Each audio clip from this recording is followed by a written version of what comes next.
It literally told people that there was a John Loengard who had contacted you and me and asked us to take a deal to infuse some of the real ideas he had into our TV series so that the truth could come out. And I think what's strange about that, of course, is, boy, did it work. It came back on us, as you said. We call it, folks, the boomerang effect. Well, and here's the thing, is that we created this as a marketing ploy. And when JC approached us, what he said to us was, we want to give you some information so that you can use the cover of fiction to disseminate it to the public in this slow drip fashion.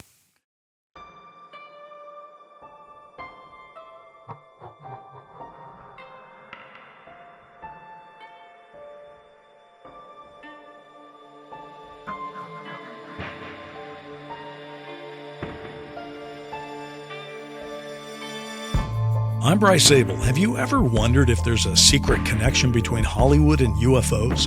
And I'm Brent Friedman. You are listening to Sound, Light, and Frequency. Our entire podcast is usually about separating truth from fiction, but this time, it's going to get personal. And things may get a little dark, but rest assured, there is a light at the end of the tunnel.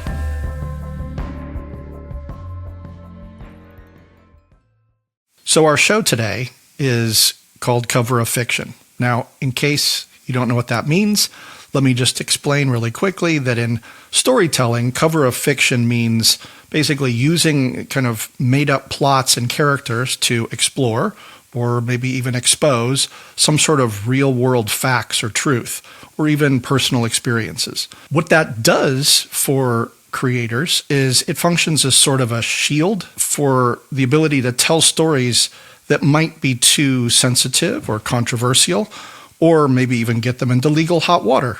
You've probably heard the saying, the names have been changed to protect the innocent. Well, in this case, the writers are the innocent. Weird as that sounds. Sure. Bryce, why don't you jump in and give us an example that everyone can relate to? I've got a great example. I think we could all remember Succession, which, of course, is a terrific show, one of my favorite shows on HBO.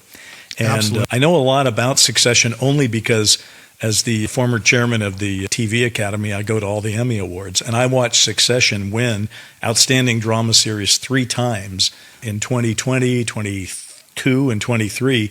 It got 75 Emmy nominations, 19 Emmys. And it is a perfect example of exactly the cover of fiction you're talking about, because people always point out that the Roy family, if you will, in Succession is the equivalent of the Murdoch family. You got Logan Roy, who would be Rupert Murdoch. You got Kendall Roy, who was Lachlan Murdoch. You got Roman Roy, who was James Murdoch. You got Shiv Roy, who was Elizabeth Murdoch. But the thing is, the creator of the show, Jesse Armstrong, has repeatedly pushed back on it's the Murdochs because he says it's not a direct portrait. And, this is just a commentary on multiple real-world dynasties and media power structures. But I think probably, Brent, that goes back to what you were just saying. Some lawyer said, you really should say this isn't the Murdochs because you don't want the Murdochs coming after you. So there is always that whenever you use cover of fiction. And let's face it, half the time you watch a movie and you know it's about somebody. In fact, it might even be a biopic about somebody. And at the end, they have the legal disclaimer that says there are no living people and there's nobody. Forget what the disclaimer is, but you read it and you go, that's not even true. But anyway, so Cover of Fiction is the title of the show. And boy, do we have some covers of some fictions here to talk about. Well, I think you make a great point, which is that even if it is cover of fiction, sometimes the writers or the creators won't cop to that. And that's the case with the example we want to bring up, which is the series Dark. And I think you have a great story that tees up a pretty interesting discussion. That's true. Just so everyone knows, we actually made our own series called Dark Skies all about the cover of fiction. We're going to get there, but we're going to get there in an unusual way. The first thing I want to point out is I know a lot of investigative reporters in the UFO, UAP space. So I'm not going to lay this at any one particular reporter's feet. I'm going to say it's a composite thing or whatever, but I'm not allowed to say their name. They asked me not to use their name. But this person told me about 3 years ago that multiple sources from the intelligence community had communicated the same message to them at the basic same time. Within a week, they had heard this from 3 different sources in the intelligence community. And the quote that stood out to me, because I wrote it down at the time, I was on the phone with this person, and they said it, and I thought, I better write that down because I don't want to forget that one. And they said, if you really want to understand the phenomenon, then you should watch the German TV series Dark and pay attention to its focus on a grim nuclear future, which kind of shivered me timbers there, Brent. To be honest. Absolutely. That is pretty chilling. I'm only imagining that very few people who are listening to us right now have actually fought their way through Dark. I think it's 3 seasons long. It is in German. It's called Dark for various reasons, but among them is it's literally shot dark. So I've watched some of it with my wife, and she's like, I can't follow this thing. It's in German, and it's all in shadow. But here's the good news. When we started talking about this, I thought, well, I'm going to watch at least the first season and then, maybe read some reviews. I binged it. Like, I got super into it. And the humor here is that if you ask me to try and explain to you what it was about, off the top of my head, there's no way I can. So I'm going to read something to you here. But just to follow up on what you said, it is on Netflix. It aired in 2017. I think there's 3 seasons up until 2020. It received a lot of critical acclaim. It's got a very passionate fan base.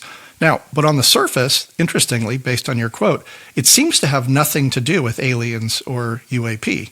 Or does it? Let me catch you up to speed on what the show is. It follows 4 families in the German town of Winden, where the disappearance of local children reveals a time travel conspiracy spanning multiple generations from 1921 up through 2053. At the center of this mystery is a wormhole in a cave system directly beneath a nuclear power plant. The series explores fate, free will, religion, quantum physics, and the cyclical nature of time. Well, on the other hand, Brent, you had me at wormhole. You really did. Yeah. Listen, okay, I didn't binge the whole thing, but you'll laugh that this is my way of experiencing the series. The first thing I did is I watched the first episode. Then I watched the last episode of season 3. Then I went back and finished number 2 and 3 of season 1. And then I watched all 3 episodes of the end in sequence.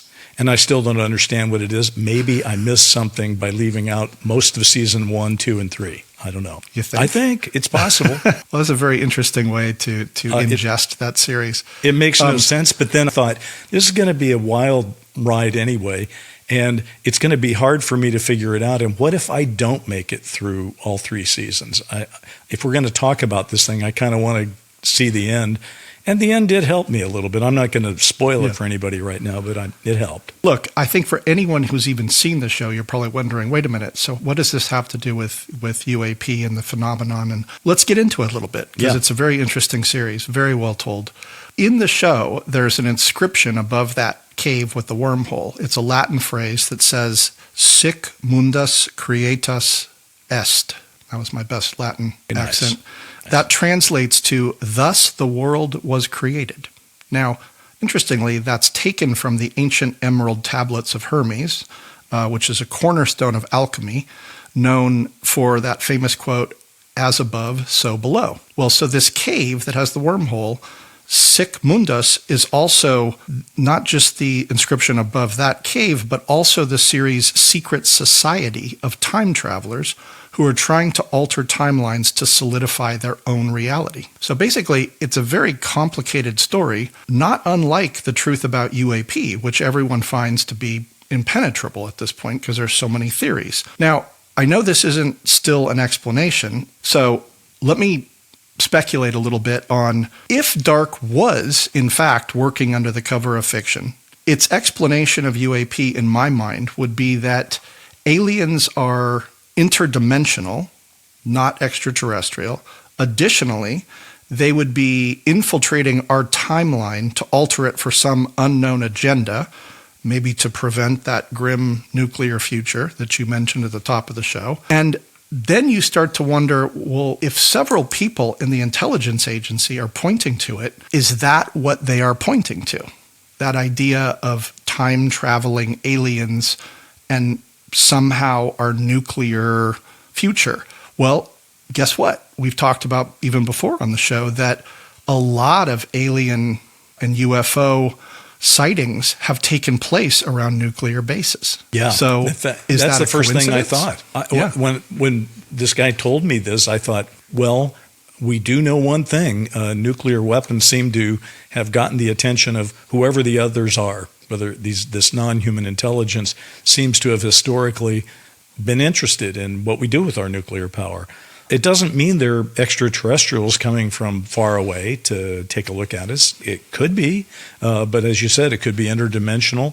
Might even be something we'll get to in a minute as a theory, but I don't want to interrupt the flow here. So keep flowing, my friend. Well, let me throw out one more key point that I think will take us where you want to go.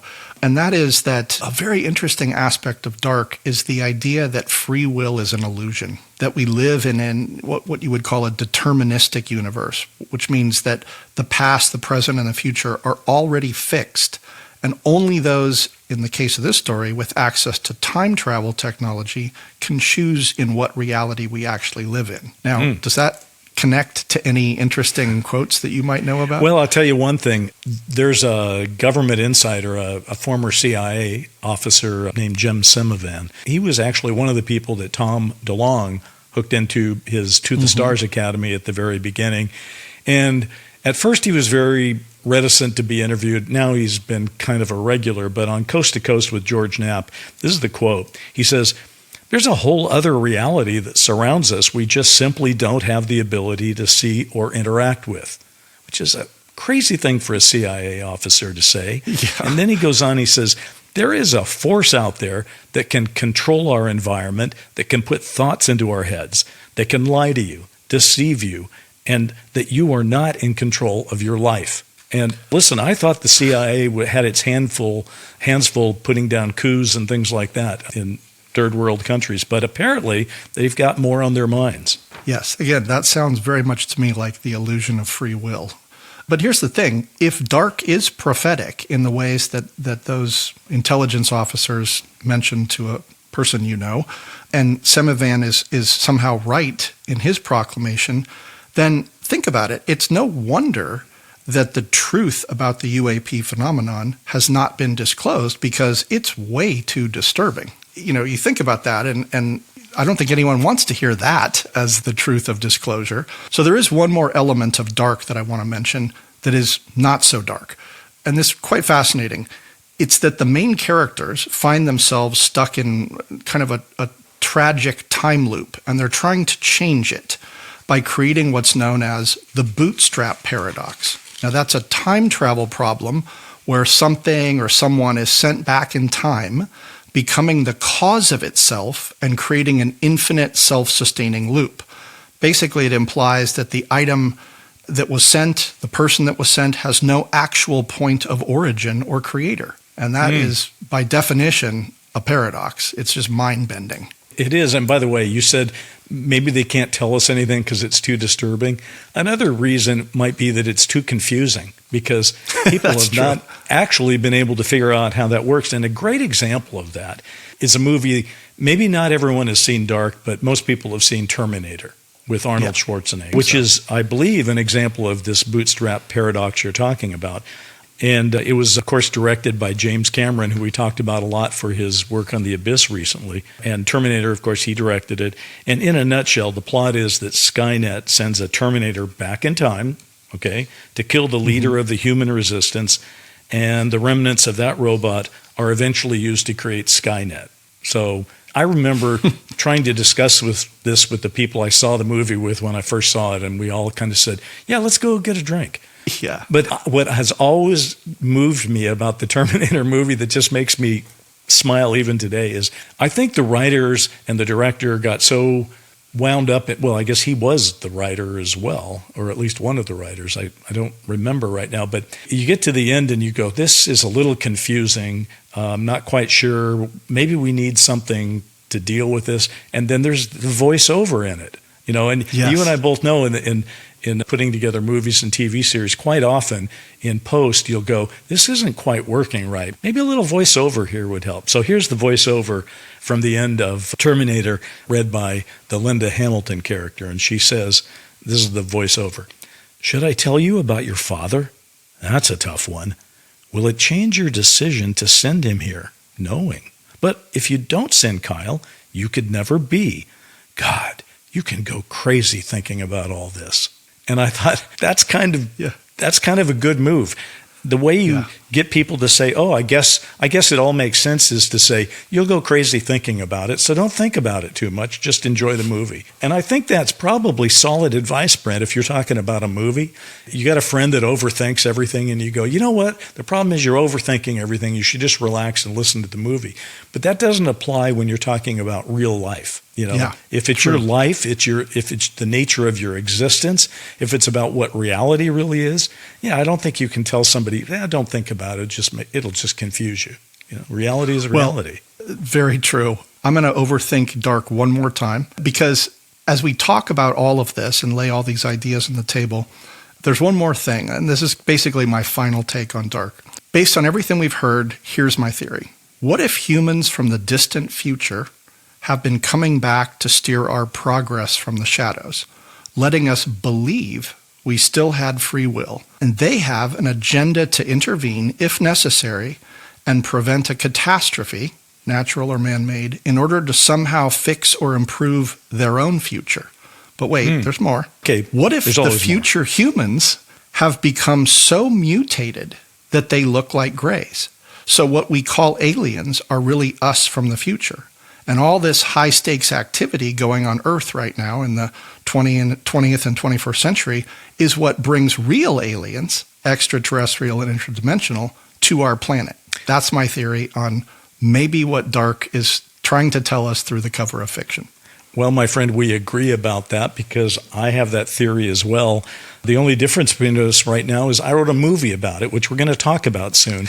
But I thought the thing that really made me feel like it's a very relevant idea to today is we've just spent some time talking about Disclosure Day, which is going to be Spielberg's big movie coming out in June. And he was on the Colbert Show about a year ago, or maybe even a couple of years ago. And this is what Steven Spielberg told Stephen Colbert. He said, the most optimistic thing I feel about these things that we are seeing in our skies, the Army and Navy and Air Force are recording on their gun cameras, is that what if they're not from an advanced civilization 300 million light years from here? What if it's 500,000 years in the future that is coming back to document the second half of the 20th century and into the 20th century because they are anthropologists and they know something that we don't quite know yet that has occurred, and they are trying to track the last 100 years of our history. Well, that seemed pretty damn specific to me that he would lay it out like that. Very what if they're specific. us from 500,000 years ago? Now, I don't know if anybody's briefed Steven Spielberg and said, and by the way, it's not 1,000,000 years, it's only 500,000 years. So be sure to get that right when you go on TV and talk about it. And by the way, Colbert said the most hopeful part of that to me is that we survive. And Spielberg said, yes, that we survive, or a certain percentage of us survive that allows these other generations to flourish. I always thought Spielberg was supposed to be such an optimist. It's like, most of us aren't going to make it, but some of us might. So you know what? We got things to talk about. Let's take a break here and come back. And I want to tell everybody about a movie I know they've never seen, but that has a lot to say about time travel and aliens. So we'll be right back. So let's look at another example of the bootstrap paradox. Yeah, listen, I knew nothing about the bootstrap paradox or anything when I wrote the movie Official Denial, but it's certainly about it. This is kind of personal to me. It's kind of a film that people can't see right now because it's not available. You can't get a DVD of it and it's not streaming. But in its day, it was kind of a big thing. I wrote a movie originally called Progenitor as a screenplay, and it was a story about a guy who thinks he's being abducted. And so what he ends up doing is, he's complaining and his wife wants to have kids and he doesn't want to have kids because this is the kind of world we're building here and everything. The only people that believe the guy, his name is Paul Corliss, he's the main character. The only people that believe the guy is the government. They know he's being abducted and they want to shoot down a UFO. So they wire up his house so that the next time he is abducted, they can scramble Apache helicopters or interceptor jets, or even use SDI to shoot one down, and they do. Now, the thing about that particular story is that I tried to cram every damn piece of ufology that I could into that print. And I think I'm looking at it right now about all the things that are in it. And it's pretty successful at getting ufology in there. And it had a checkered history to get out there. I first wrote this thing, and my agent was like, I don't know, man, this is so strange. I don't know if we can send this out to anybody. It's nuts. I mean, and then he started listing all the things that I thought were great about it. And I said, okay, well, it's what I got, so send it out. And I got called in to LA Law for a potential assignment. And I go into the LA Law office with David Kelly, who everybody knows David Kelly. I'm in his office, and he's got stacks of screenplays everywhere. I mean, hundreds of them, at least 200 scripts. And on one of the stacks is my progenitor script. And he says, that's why he brought me in. And I said, how cool. Do you know anything about UFOs? Are you a UFO? He goes, no, I don't know anything about that. I don't really care about that. But I know good writing, and that was good writing. So I ended up writing a couple of episodes of LA Law about that. But the thing is, this is not a spoiler now. It was a spoiler back in the day. But the whole movie goes through to the end, and there are many machinations that we could talk about. In fact, I could do a whole episode about it, but we won't. But you get to the very end, and this Paul Corliss character is now being allowed to go free after all the movie has transpired. And they had a Majestic 12. And by the way, that's something that's so interesting to me. Half of the things that are in Official Denial are also in Dark Skies, our TV series. I just recycled a lot of good ufology. But the guy stops him, who's been running Majestic 12, and he says, okay, just tell me, where are they from? What do they want? And the guy says, it's not where they're from, it's when.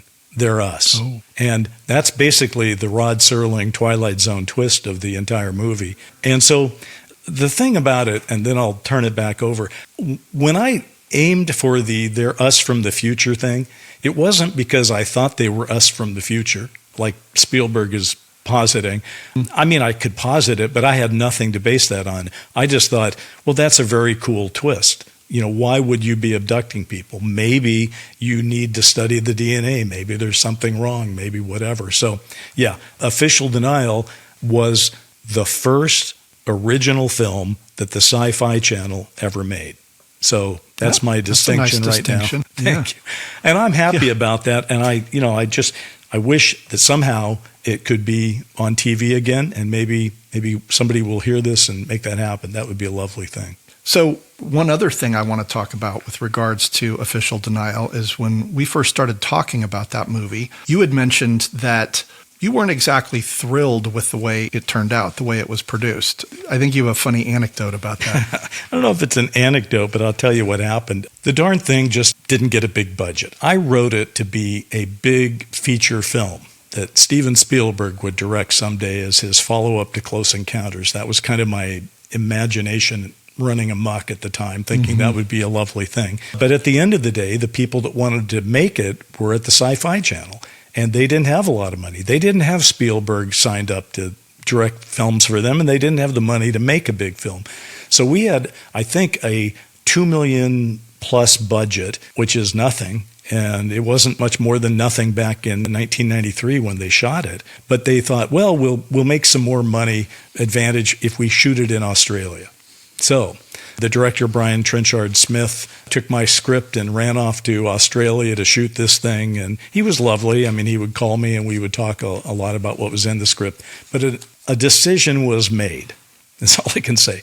A decision was made that the alien, which is a central character in the Official Denial film, that alien would be played by a 12-year-old ballerina in a rubber suit. That's an interesting choice. Yeah, it was. And I got to tell you, even though I wrote it, it's just one of those things I can barely watch. And yeah, to this day, I have people writing me who have found a copy someplace or seen it on YouTube or whatever, and they call me or write me and say, oh, I just loved your film. It has all these great ideas in it. And I want to write them back and go, wait, did you actually see the alien in this thing?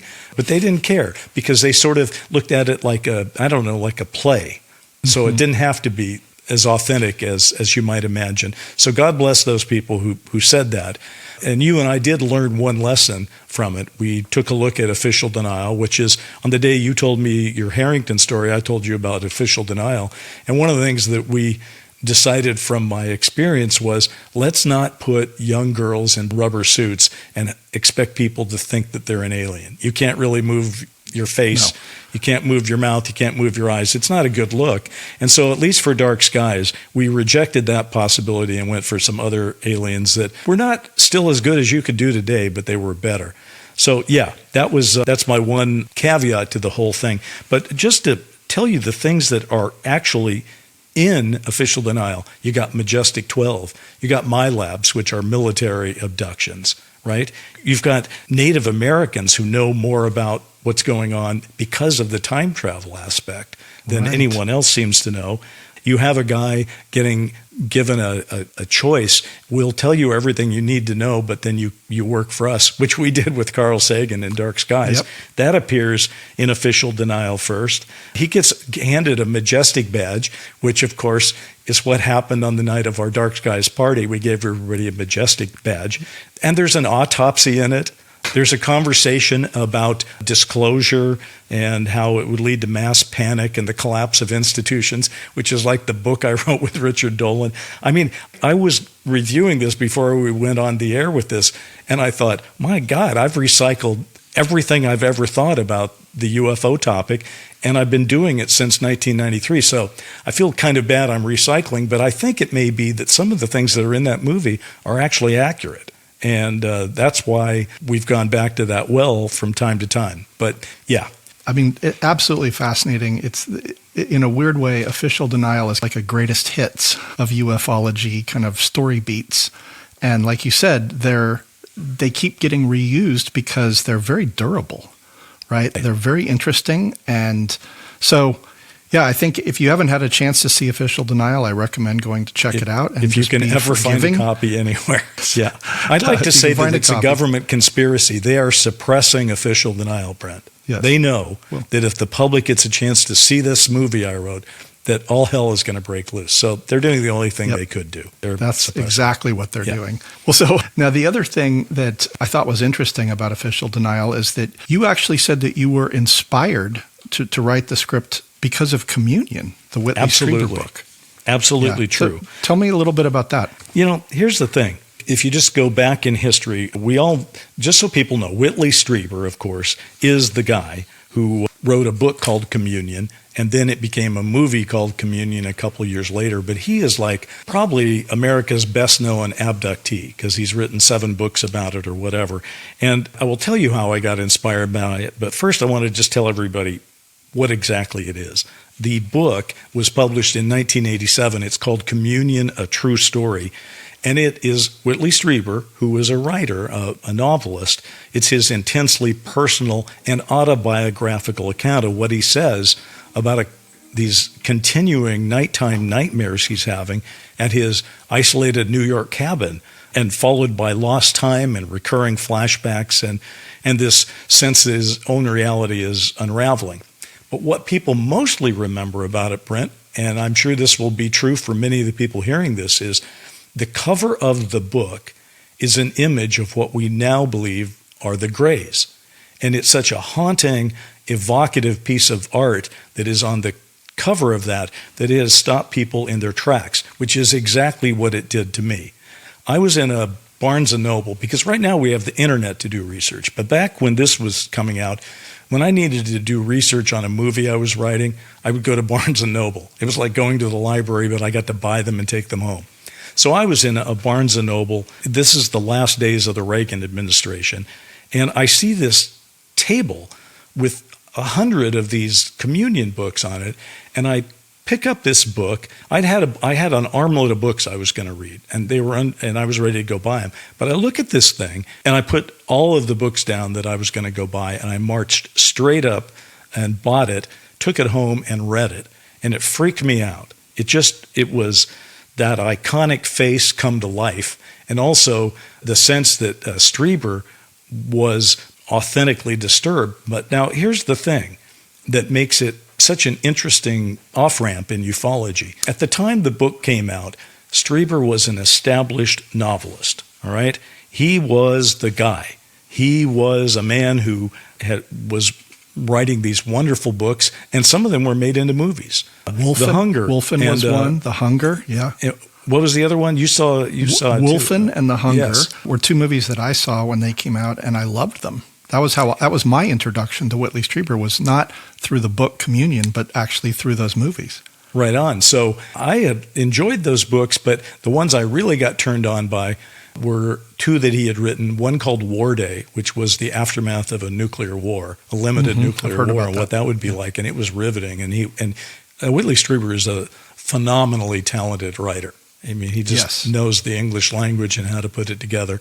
And then the other one was Nature's End, which was sort of about the ecological collapse of the world. But the point is, they were novels.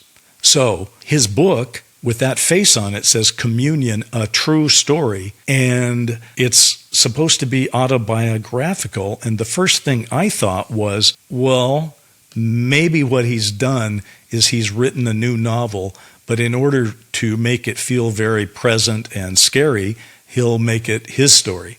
So that my first take was, this probably didn't really happen to him, but it's his latest novel, so I have to read it. And I was reading all this stuff. But after I read it, I thought, I'm going to have to get off that position because it sounded just too clearly lived.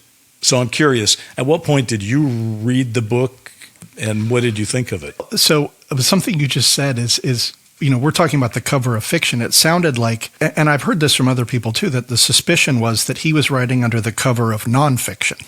Yes, right. Exactly. That he had made up another amazingly, interesting story and put in a true story on the cover to give you that kind of patina of reality. But in answer to your question, I didn't read the book until probably 10 or 11 years ago. I was obviously well aware of it. I knew what the basic story was. And however, I found it through Whitley Strieber's Dreamland podcast. I started listening to that about 10 years ago. I've been an active subscriber to it since then. I don't think I've missed more than maybe a handful of episodes over the last decade. And he would often talk about communion, obviously. And I started to get interested in it. I went back and read the book, and then I watched the movie. And I will say, kind of like you, with some regrets about how Official Denial was produced, I think Whitley has some of those same regrets about how the movie of Communion turned out. Because here's the thing. I read that book and I was blown away. It felt very grounded emotionally. Even though it's outrageous, it felt very kind of serious. And I was along for the ride. The movie takes a distinctly different tone, largely due to Christopher Walken's performance. But I think that at the end of the day, the lead there, Christopher Walken. I mean, who doesn't love Christopher Walken? But the minute you put that guy on screen, say he's your main character, and you're supposed to believe everything he says and love him as a charming person, not really. And he was in this improvisational mode, at which apparently, he was trying to be unique and all that. Yeah. Well, look. This all takes us into very interesting terrain. We've already come a great distance, but we are here because the director of Communion had a very interesting experience that all circles back to our first episode when we had a party crasher. Right. Well, absolutely. Well, first of all, the director is a gentleman, I hope I pronounced it correctly, Philippe Mora, and he and Strieber had met and decided that they would make a movie out of this. Now, what's interesting is, so they started collaborating, and other people tried to get the option on that book, including, I think, Spielberg, but other people as well. And they said, no, we're making our movie. I bet Whitley Strieber today would say, yeah, we should have gone with that Spielberg kid. That would have been a good choice.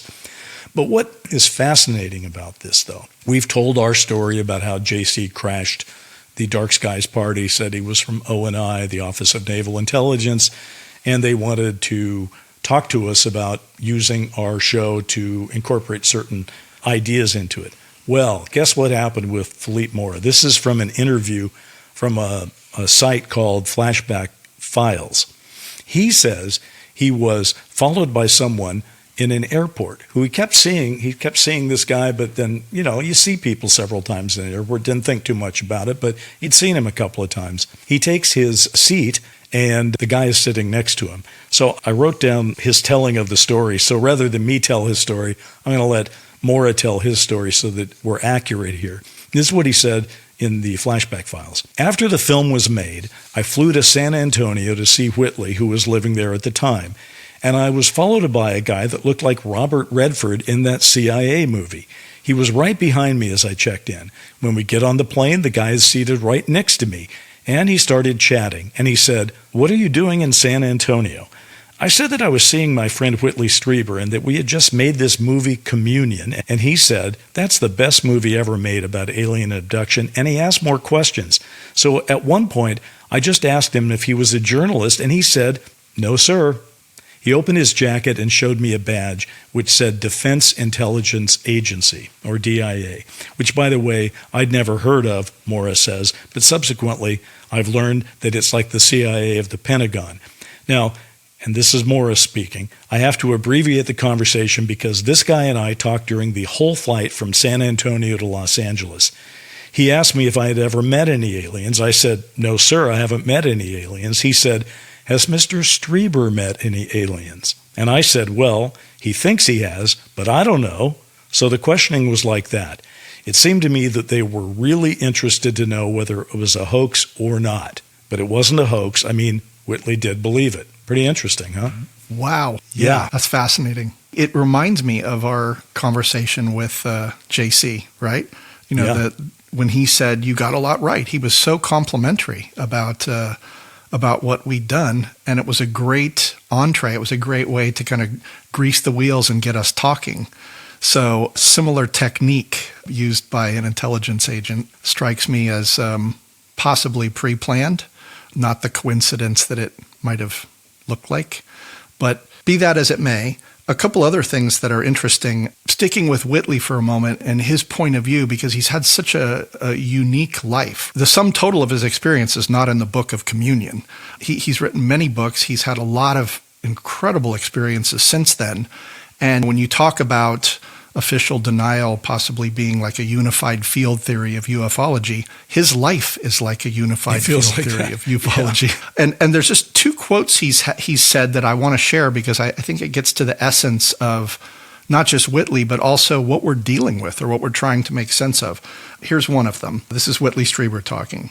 "I wondered if I might not be in the grip of demons," he's talking about when he was abducted by the Greys, "if they were not making me suffer for their own purposes or simply for their enjoyment." Now, there's a degree of sadistic alien there, but I think the more interesting thing is him deflecting not to aliens but to demons, right? This is an ongoing idea of, are they aliens or angels, right? And or demons. So he was really early on, I think he was on the vanguard of having that concept. Secondarily, here's the other quote. "Very quietly," he said, "hidden away from the scorn and disbelief of the people who cling to the old, dying reality, a new one is being born." Now, I personally believe that, and I think that that's another reason that I tend to believe what happened to him in that book and that he reflected it as accurately as he can remember. And that's the fact that he was very vulnerable. That story produced a lot of what he says, scorn and disbelief, right? He wasn't applauded for coming out and talking about the rectal probe and other things that happen and the kind of the nervous breakdown, if you will, that he was having and how that impacted his life. Those things are really hard to talk about. And again, as an experiencer, I can identify with that idea of you tell somebody or you share with someone your most kind of intimate stories, and instead of getting compassion or even belief, you're often ostracized. And it's really hard to deal with that. So for all of those reasons, and for the fact that I have listened to him for 10 years, I tend to believe that he experienced something very close to what he laid out. What he has chosen to interpret that as later in his life, that's open to discussion. But I think that I hear the details, I hear the emotion in his voice when he talks about it, and that all rings very true to me. So that's my take on it. Bryce, what's your take? Well, listen, I'm not an experiencer, so I can't say, well, that was exactly like my experience, so I have to believe him. But I have thought a long time about this. I was, as you know, friends with Stanton Friedman. I asked Stanton Friedman once, hey, Stan, what do you think about Whitley Strieber? Do you think he's telling the truth? Stanton, who had an opinion about everything, looked at me for like 30 to 40 seconds silently. He was thinking through his answer, and he said, well, I think something happened to him, but I don't know if the whole story is true. That was his analysis. So I've been thinking about that for a while. That was not an impression of Stanton Friedman, by the way. That was just for drama. Anyway, so I've gotten to know Whitley a little bit. I've worked on projects with him, and I've met him at conferences, and I even had Whitley and his wife Ann come to our house for one of these projects, and we had lunch, he and Jackie and Ann and myself. And I will say this on the experiencer aspect. Let's remember the impact his late wife Ann Strieber had. After Communion was published, they started getting letters, and not just a few, like 250,000 letters, if I'm not mistaken. I think by now it's over 500,000. Okay, and Ann read them all. And they even published a book about it, but she read all of them, and they were all, I saw your book, and that image just made me, I had to buy it because it's made me believe something. And then they read the book, and they go, your experience is so similar to mine. So you kind of have to ask yourself, first of all, are all these people crazy? Are they all hoaxers? Are they all whatever? And the answer is, no, they're not. So if you ask me, what do I think about Whitley Strieber and whether he's telling the truth? I do. I think Whitley Strieber is an honest man with some pain in this experience.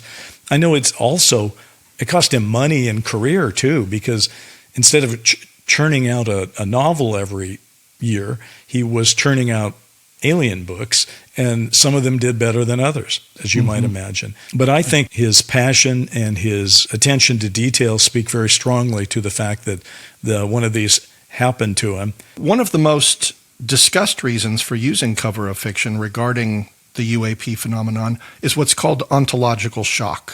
For those of you that don't know what that means, it's basically a feeling of profound disorientation when you come to realize that what you believe to be reality is no longer true.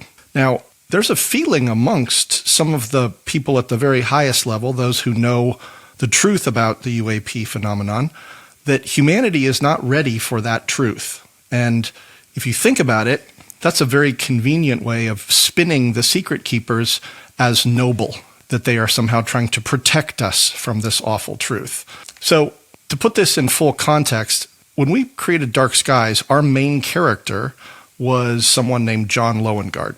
He had the opposite view of these secret keepers who are protecting us from the truth. In fact, he had a fundamental belief that people have a right to know the truth, regardless of how shocking it is, which is why in our story, he joins the secret-keeping agency, Majestic 12. His goal was he wanted to learn the truth, and ultimately when he did find out the truth, he decided to get it to his hero, JFK, so that JFK could tell the world. But unfortunately, in our world, JFK was assassinated. So, full disclosure, when we started Dark Skies, the idea of using cover of fiction for a noble purpose was not exactly what we had in mind. We actually had a different agenda, something we're going to walk you through now. But the interesting thing about it is, by doing this, by using the cover of fiction, it created something called the boomerang effect and came back to us in a way that we could never have imagined. Boy, it sure did. And it's an interesting story.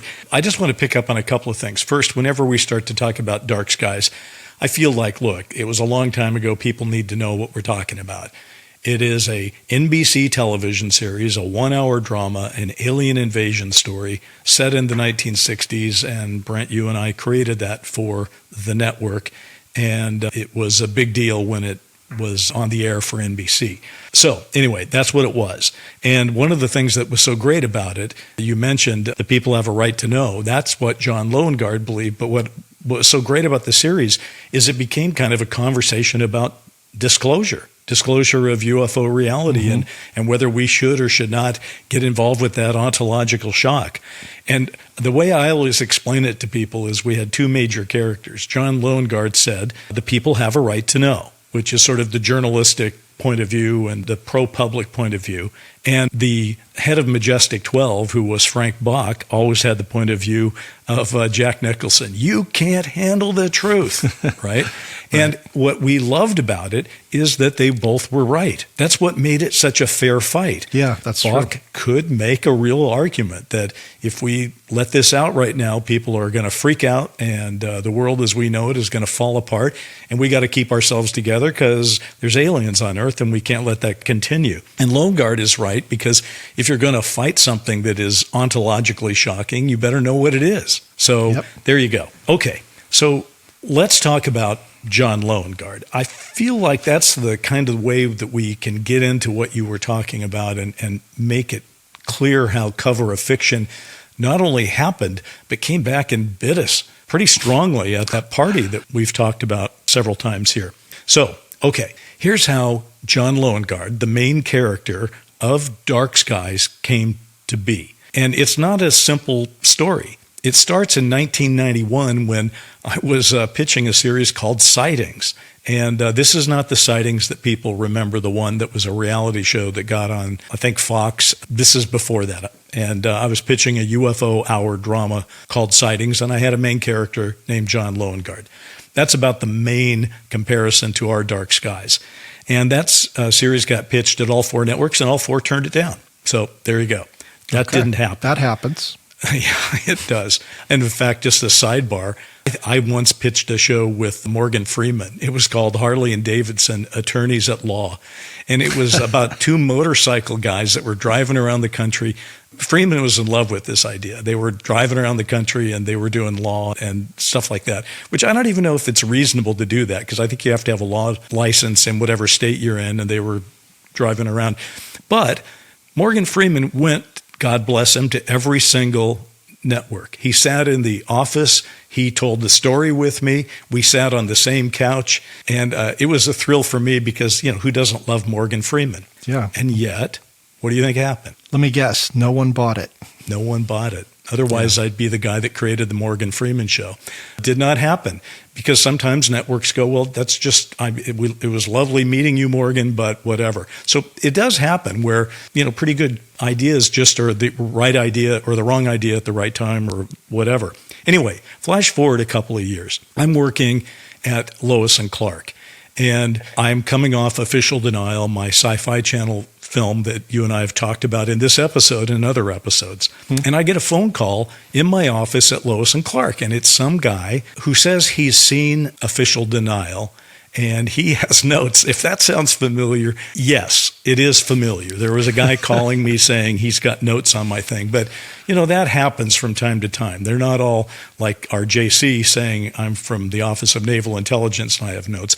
This guy was just a guy calling in from the road. Yes, he said that he had worked for Majestic 12, but that's pretty easy to say on a phone call. Okay. And I said to the guy, Brent, I go, so what's your name? I thought that would be an easy question, a good way to start. And this guy goes, well, it doesn't work that way. Oh, really? You give me a name. And I was like, well, that's interesting. So my brain just goes to that failed Sightings pitch. And I go, well, okay, you're John Loengard. So that guy became John Loengard in a couple of phone calls I had with him.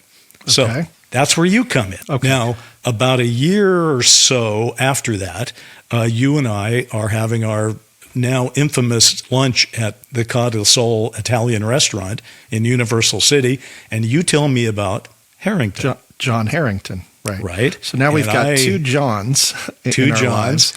So when you and I decide that we're going to create a show, John seems like a good name, but we can't call him John Harrington. Right. Right. You haven't outed that story. We want to work under the cover of fiction. Under the cover of fiction. John Harrington has disclosed certain things that we are going to work into our series, and you had a phone call with somebody who had some thoughts that might have worked from Majestic 12, we create John Loengard as our composite character to carry the torch into our series and be the crusader for truth. You and I liked that name very much because even though it's spelled Loengard, Loengard. We liked it because it was subliminal for lone guard, basically the guy standing at the gates. Yes. Right. What's funny is, on a side note, mentioned that to several people, and they're really like, I didn't get that. So it was so subliminal that it went right over everyone's head. And of course, we thought this was a completely made up original name.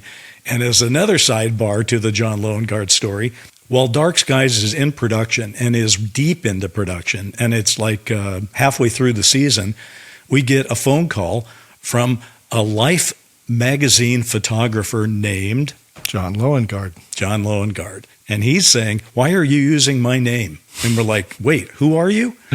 I'm John Loengard.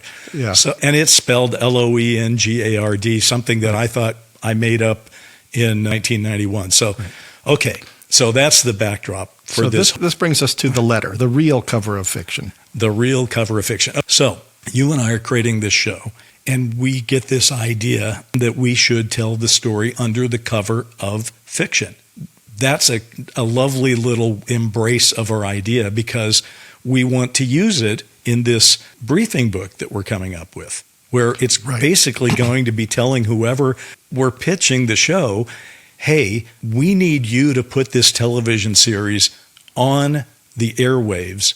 It's the true story of what's really going on with UFOs. It's a true story about the 1960s and Majestic 12, but we're all going to pretend it's a TV series. Do I have that right? You do. And the other nuance to this was also there was a degree of self-preservation on my part in embracing this idea of cover of fiction and going with the name John Loengard is because I did not want to use the name of John Harrington. I wanted to take some of the things that he told us and deftly integrate them into the show, but at the same time distance ourselves and say, no, this is a fictional series. And yet we also wanted to have it both ways. We wanted to be able to tell the NBC and Sony executives that, well, wait a minute, there's some actual truth here, and we're telling this under the cover of fiction because our composite character, John Loengard, disclosed some things to us. So that, I think the net effect of that was it made it more enticing. Here's where things get twisted and weird. Yes. And yes, we know it's odd, and yes, we know it's confusing, but so be it. It happened.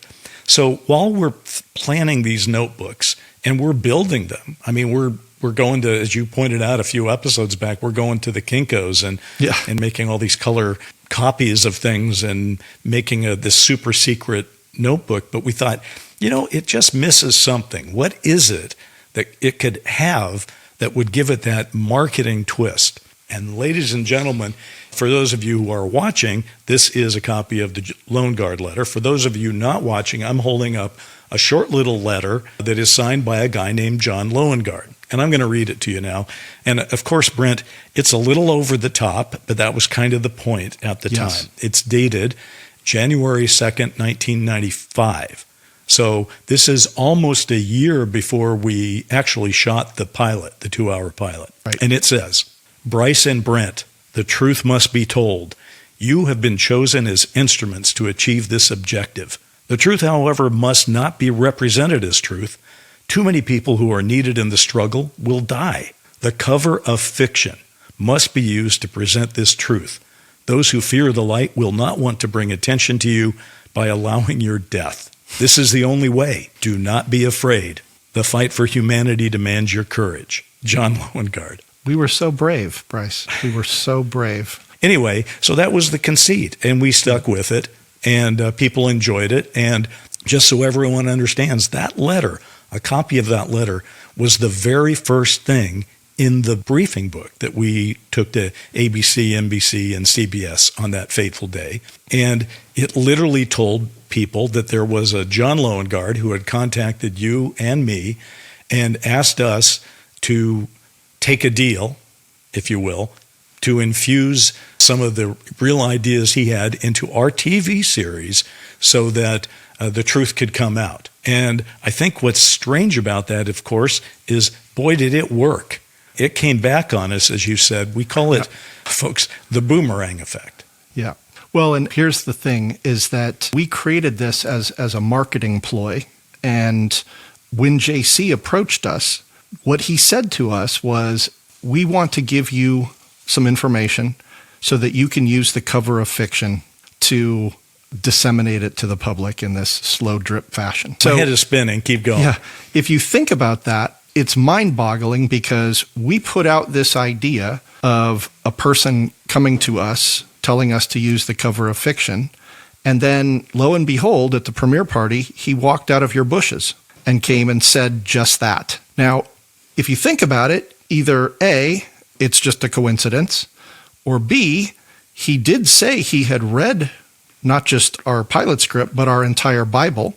So he could have been kind of ironically referencing the cover of fiction letter that we used, although there was no indication of that. He didn't put up air quotes around cover of fiction, or he wasn't winking at us at the time. And the last possibility is that, again, this whole concept of putting something out into the consciousness and somehow the boomerang effect brings it back to you in the real world. It's just crazy. Now, I have a couple of things I want to sort of throw on that fire, a couple of logs to throw on. The late Robbie Graham wrote a terrific book about Hollywood and UFOs.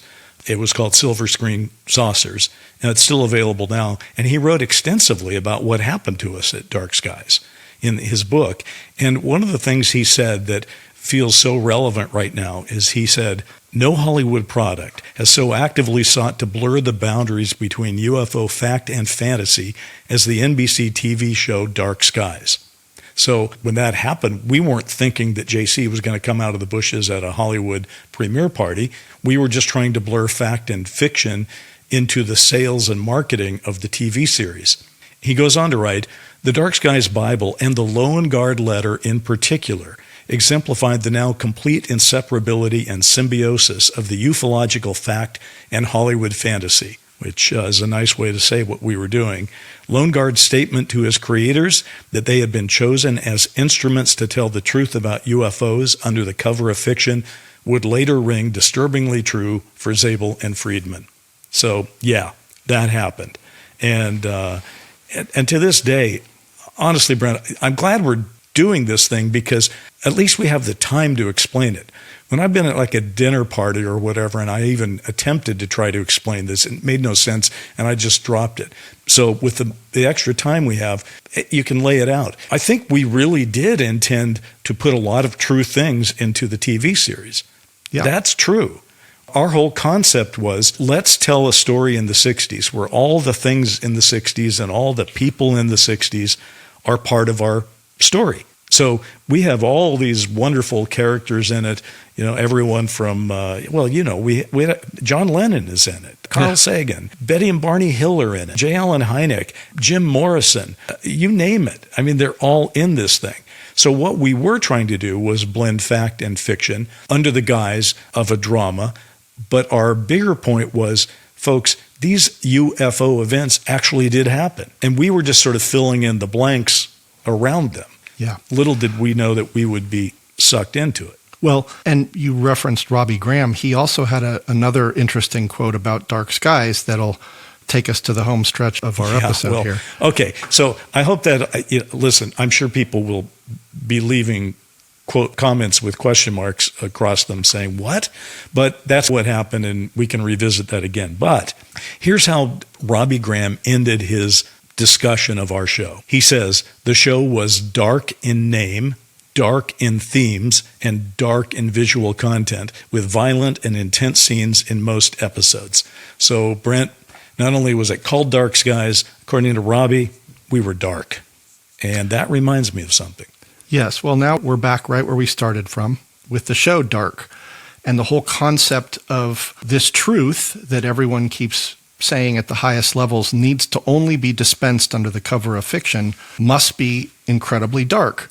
Well, let's step out of the fictional world and go to, some actual kind of whistleblowers, if you will, talking about what they feel the truth is. The first one I'm going to cite is Lou Elizondo, who was a recent whistleblower, wrote the book Imminent, was part of the, if I believe correctly, military defense analyst, or what was his exact title? Well, he ran, and again, he ran ATIP, which is the Advanced Aerospace Threat Identification Program. Right.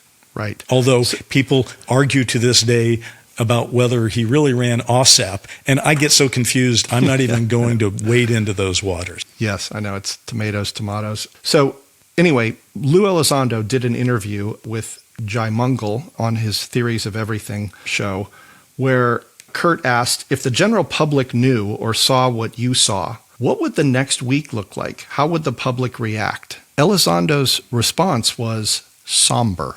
I think there would be this big exhale for about a day, and then this turning inward and trying to reflect on what this means to us and our species and ourselves. That's pretty dark.